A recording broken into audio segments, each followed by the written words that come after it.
Hi everyone, thank you so much for joining us. My name is Nancy and this is one of my first videos here on YouTube. And what I'd like to do is give you a little background on us. I am a single parent, my son is 11 years old, and I like to think outside the box. And that's why I've created this channel, because I think that needs to be encouraged more. It's really important to question things. Question the things that aren't questioned. That is when we push the boundaries of who we are and what we can be and the type of lives that we can live. I'm a single parent of divorce. I have a son, he's 11 years old. And some of the things we've done since the divorce is I've homeschooled him for 3 years. Currently, he's in private school, and he was in private school before that as well. I'm not a wealthy person, and there will be other videos on how I homeschooled as a single parent and how I also got my son into private school as a single parent, so someone on just one income and not a huge income at that. But today what I want to focus on is something that we did with our homeschooling, which was a lot of travel. Now, one of the greatest experiences was in February of 2019. We actually went on safari at the Masai Reserve in Kenya. Now, this was something that was a dream of mine. I actually grew up in several African countries, and I wanted to take my son back to really show him where my roots were. So the idea came when I had gotten a bonus for my good work, my good evaluation at work, and I was given the choice of either getting some money or getting extra time off, and I decided to take some extra time off. Now, my son and I go to Egypt every year at the end of January, or we were at that time, and so I decided to tack on another week and to do the safari then. I started researching safaris, and they were very, very expensive, and I said, rather than I can't do this now, how can I do this now? And I reached out to a friend of mine that we met when we were in Jamaica. We stayed in a hostel there that was beautiful in Montego Bay.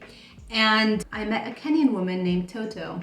And she was living in Germany at the time, was visiting Jamaica, and from Kenya. So I reached out to Toto. We had exchanged numbers. And I asked her, what can I do? Do you have any contacts in Kenya that you can connect me with so that we can make this dream happen? And she actually did know somebody, and he worked with Kweza Bed and Breakfast. So she connected us with him, who connected us with this bed and breakfast. And through the hotel, we were able to get the full 3-day package for 2 people to go on safari. This includes lodging and food, transportation, and of course the actual safari for $620. That's the price for both of us to go. All right. Now, this price was amazing. Kweza Bed and Breakfast pricing was very, very reasonable, included breakfast, and they had a delicious menu there.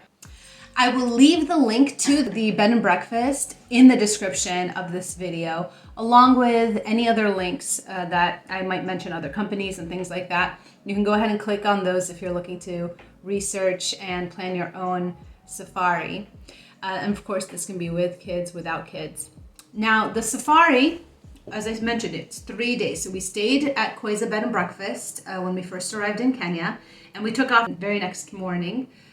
It was a great truck that came in and picked us up. We had a total of 5 other people with us on the safari, and it was about 6 or 7 hours drive to get out to the Masai Mara Reserve. So on the way we stopped. There was a quick stop just for like bathroom break, and the place that we stopped at had all of this wonderful art and jewelry that you could look through and purchase if you like. And then we had a second stop, which was our lunch stop, and the lunch, like I said, was included. It was a buffet, and my son and I really enjoyed that. The Kenyan cuisine is really interesting. I think they have a lot of Indian influence there. So we found a lot of vegetarian dishes and also more Indian type dishes like lentils with the types of spices you might expect from like Indian cuisine. We got to the Masai Mara Reserve, and before we actually got to where our lodging was, we drove around the actual reserve and saw some beautiful animals. I remember we saw giraffes, zebras, ostriches, I think even a crocodile. And it was really, really cool. And that was before the actual safari, right? We were just getting to the lodging. When we got to the lodging, it was really interesting. They had these tents, but they're like glamping tents because you go inside the tent, there's electricity.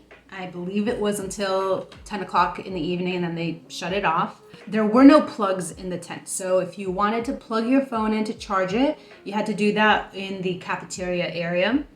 And there was also a wall that's inside the tent to divide the sleeping quarter with the bathroom. And the bathroom had a shower, toilet, sink, all that stuff that you would expect to find in a bathroom. And the tents had zippers on them, and the guide said, make sure that you zip the door completely because we were out in the open, and so animals could come, and if the zipper was open, something could come in. So we actually had issues with our zipper and ended up having to move tents. But fortunately, we were able to find another one that locked up pretty quickly. I remember that night going to sleep and my son slept so quickly and I was like awake in the bed. You know, they had 2 beds in there, awake in the bed with this mosquito net over me, thinking, what kind of animals could there be, you know, that are around these tents?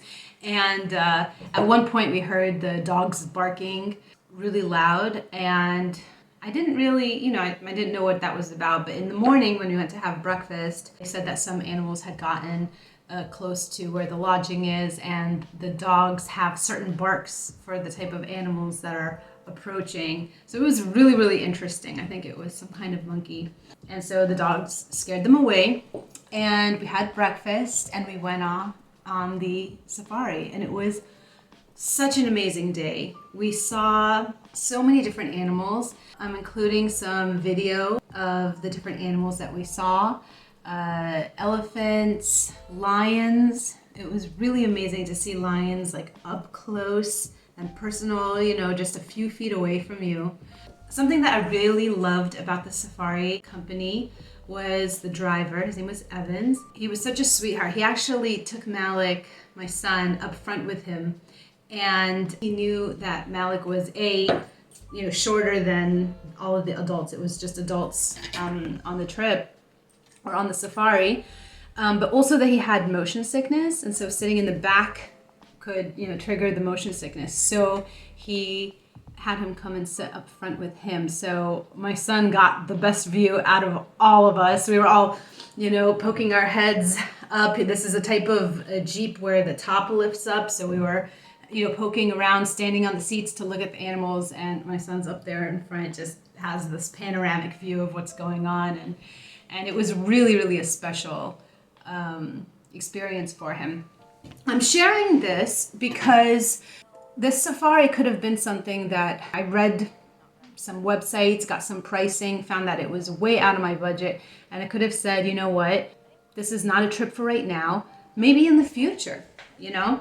But instead, rather than, oh, I can't do this, I thought, how can I do this? How can I make it happen? And when we change our thinking from this kind of defeatist, like, well, it's out of my hands, I can't do anything about it, to how can I make it happen? Things happen in that space. And this safari happened in that space. And that was January, or actually February. We went to Egypt first, and then by the time we got to Kenya, it was February of 2019. Imagine if I'd said, hey, let's push this to 2020. You know, we wouldn't have ever gone on this safari because of the coronavirus. So the point is, question everything. Understand that pricing that's online could be targeting more high-end clientele, people who want to spend a little bit more, but there's always options for other people. You know, not everyone going on safari is coming from the US or from Europe and able to afford some of the crazy pricing that you see online. You know, there's people coming from other African countries, from the Middle East, from Asia and whatnot, and there's budget trips for them as well. And this trip was really priceless for us. and it's one of many that we've taken, and I'm so excited to share with you more videos on more of the trips that we've done and a little bit more on how we were able to travel as a single parent with a child in Africa, the Caribbean, and beyond. Okay, thank you. Please like and subscribe so that you can see when other videos come up on this channel. Mwah!